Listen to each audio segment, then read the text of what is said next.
Alright, let's talk about one of the most dangerous people to ever hold a microphone, Chris Rock. Because most comedians tell jokes, some comedians roast celebrities, but Chris Rock will walk onto a stage, look directly at thousands of people, say something that sounds completely insane, and somehow get a standing ovation for it. The man has a special talent. He finds the one thing everyone is thinking but nobody has the nerve to say out loud, then builds a 10-minute comedy bit around it that leaves the whole room speechless and laughing at the same time. And honestly, that's exactly what makes him so dangerous. So let's get into it. Here are some of Chris Rock's most savage moments. We're starting with Kevin Hart, and Chris Rock absolutely refuses to let this man rest. Now, Kevin Hart is one of the biggest entertainers on the planet. Movies, stand-up specials, commercials, voice acting, the guy is genuinely everywhere. You can't escape him. Turn on any screen and there's a reasonable chance Kevin Hart is on it. And according to Chris Rock, he's a little too everywhere. Chris starts listing movies that somehow don't even have Kevin Hart in them, like that's some kind of remarkable achievement worth celebrating. Then he starts imagining Kevin appearing in films he was never even cast in. Transformers? Kevin Hart. Angelina Jolie movie? Kevin Hart. Random trailer you watched once? Kevin Hart somehow shows up there too. At one point, Chris basically suggests that Kevin Hart is collecting so many jobs that he's personally responsible for unemployment in Hollywood. And the funniest part?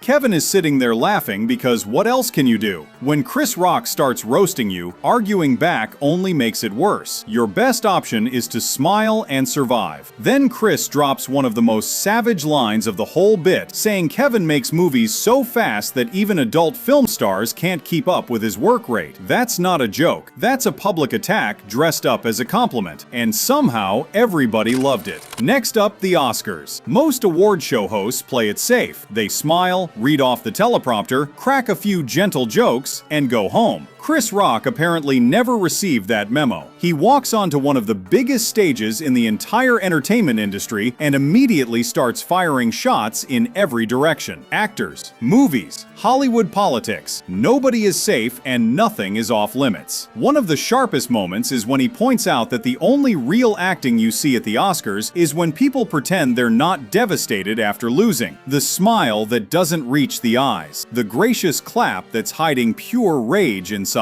Chris calls it out directly and the audience loses it, because everyone in that room knows exactly what he's talking about. They've seen it. Some of them have done it. Then he starts breaking down the difference between actual movie stars and just popular people. And this is where he gets genuinely disrespectful in the best possible way. He basically tells Hollywood that if you can't get the real star you want, don't settle. Just wait. The audience is dying laughing while half the room is quietly hoping they don't become his next example. And that's the thing about Chris Rock that makes him different. He makes the insults sound completely reasonable. He'll say something savage, walk you through the logic step by step, and by the end you're nodding along thinking, you know what? He actually has a point. That is a dangerous skill. Now this next one is probably Chris Rock's most famous, and definitely his most debated routine. Because Chris doesn't just roast a celebrity here. He turns the mic on his own community. And the second he starts, you can feel the entire audience tense up thinking, oh no, where exactly is this going? He talks about self-destructive behavior, low expectations, and people getting praised for things that should just be the basic minimum. And then he starts firing off examples one after another without slowing down. Here's what makes it so savage, though. He's not telling these jokes to shock people or just get a reaction. He's delivering them like a man who has been genuinely frustrated for years, and somebody finally handed him a microphone and said, go ahead.